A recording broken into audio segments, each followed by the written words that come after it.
नमस्कार दोस्तों, आज के इस वीडियो में मैं आपको बताऊंगा 5 ऐसे योगा जिसे अगर आप हर दिन करते हैं तो आपके बाल झड़ना बंद हो जाएंगे।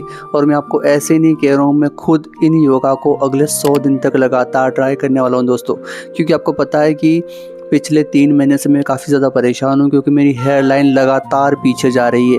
मैंने काफ़ी अलग-अलग प्रकार के तेल ट्राई किए, काफ़ी अलग-अलग प्रकार की चीज़ें ट्राई की, लेकिन मुझे किससे कोई भी असर नहीं दिखा।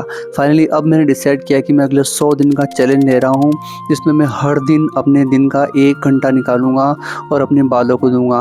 मैं 5 ऐसे योगा करूँगा जो मेरे बालों को पूरी तरीके से ठीक कर देंगे, जो मेरी हेयर लाइन पीछे जा चुकी है उसे वापस से ले आएँगी। तो सबसे पहला योगा का नाम है अनुलोम-विलोम। तो इस योगा में बेसिकली हम क्या करते हैं कि इस नाक को बंद करते हैं और इस एक से साँस लेते हैं, फिर हम इस दूसरी नाक से साँस छोड़ते हैं और फिर हम इससे लेते हैं और फिर इससे छोड़ते हैं। आपको स्क्रीन पर दिख रहा होगा पूरी प्रक्रिया। तो इस प्रकार से इस योगा को किया जाता है। मैं इस योगा को हर दिन 10 मिनट करने वाला हूँ। इसमें बेसिकली होता क्या है कि हम अपनी सांसों का संतुलन बना रहे होते हैं। ऐसा मानते हैं कि जब हमें गुस्सा आता है, फिर डर लगता है, तो हमारी सांसें तेज़ हो जाती है। यानी कि कहीं न कहीं हमारे जो संवेग होते हैं, फिर भाव होते हैं, हमारी मनस्थिति होती है, उसका जो कंट्रोल होता है, उसका जो कह सकते हैं कि उसका कनेक्शन होता है, वो हमारी सांसों से होता है। और बालों के झड़ने में तनाव का एक अहम योगदान है, ऐसा मैंने अपनी रिसर्च में पाया है। मैंने काफ़ी सारी किताबें पढ़ी है, यूट्यूब पे काफ़ी सारे वीडियो खंगाले, तो सब में ऐसा बताया कि एक अहम कारण तनाव होता है। दूसरा बड़ा कारण होता है बाल के झड़ने का प्रोटीन न मिल पाना। तो मैं हर दिन थोड़े-थोड़े बादाम भी खाऊँगा ताकि मुझे प्रोटीन मिले, और अनुलोम-विलोम भी करूँगा। इसके बाद मैं दूसरा योगा करने वाला हूँ दोस्तों, कपालभाति। कपालभाति में हम क्या करते हैं, तेज़ से साँस लेते हैं, छोड़ते हैं, तेज़ से साँस लेते हैं। इससे क्या होता है कि ऑक्सीजन की सप्लाई अचानक से हमारे शरीर में बहुत ज़्यादा बढ़ जाती है, और जब ऑक्सीजन की सप्लाई बढ़ेगी तो हर अंगों तक ज़्यादा ऑक्सीजन पहुँचेगी, और जब ज़्यादा ऑक्सीजन पहुँचेगी तो हमारे जो सारे अंग वो बेहतर तरीके से काम कर पाएँगे, और दिमाग तक भी ज़्यादा ऑक्सीजन पहुँचेगी तो हमारा दिमाग भी अच्छा तेज़ चल पाएगा। और कहीं न कहीं इससे हमारा तनाव जो होता है दोस्तों वो कम होता है। इसका उद्देश्य भी हमारा तनाव को कम करना होता है। अगला प्राणायाम है भस्त्रिका प्राणायाम। दोस्तों मैं इसे बहुत ही अच्छा योगा मानता हूँ, क्योंकि सिर्फ 5 मिनट में आपका कैसा भी तनाव हो, कैसी टेंशन हो, आप दूर कर सकते हो। इसकी भी विधि आपको स्क्रीन पर दिख रही होगी। मैं भी इसे लगभग 10 मिनट तक हर दिन करने वाला हूँ। चौथा है दोस्तों ध्यान।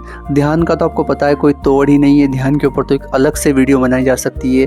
आपको पता है जितने भी दुनिया में सफल लोग हैं, सक्सेसफुल लोग हैं, वो सब ध्यान करते हैं। यानी कि ध्यान का इतना गूढ़ रहस्य है कि उसके लिए तो पूरा का पूरा वीडियो ही हम बना सकते हैं। अगला है दोस्तों सर्वांगासन। सर्वांगासन बेसिकली आपको स्क्रीन पर दिख रहा होगा, ये वाली पोजीशन हम करते हैं। इसमें जो हमारा सर नीचे होता है और पैर ऊपर होते हैं। इससे होता है क्या है कि हमारे सर में जो ब्लड जो है वो बहुत ज़्यादा तेज़ी से आने लग जाता है, और ऐसा मानते हैं कि इससे हमारे जो बाल जो जिनकी जड़ें मर चुकी हैं वो फिर से जागृत हो जाते हैं। ऐसा मानते हैं कि इस योग का इतना प्रभाव है कि शरीर का सारे रोगों को ख़त्म करने की ताकत रखता है दोस्तों।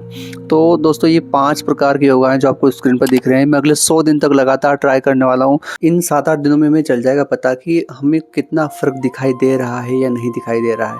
तो उम्मीद है दोस्तों कि मैं अपनी हेयर लाइन को रोक पाऊँगा, इसे वापस ला पाऊँगा।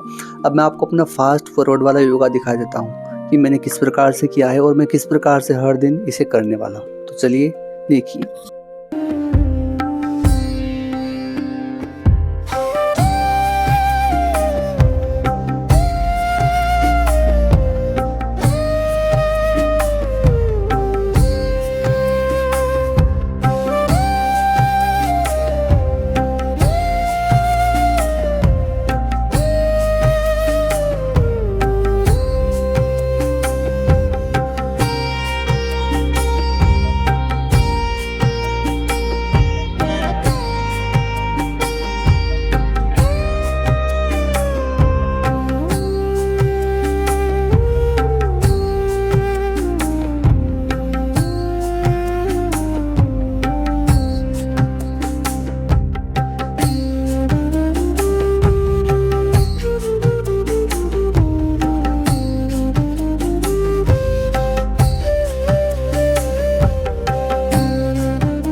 उम्मीद है दोस्तों आपको वीडियो पसंद आया होगा। पसंद आए तो लाइक कीजिएगा और अगर आप हमारे 100 दिन की यात्रा में जुड़ना चाहते हैं तो चैनल को सब्सक्राइब कीजिएगा। धन्यवाद।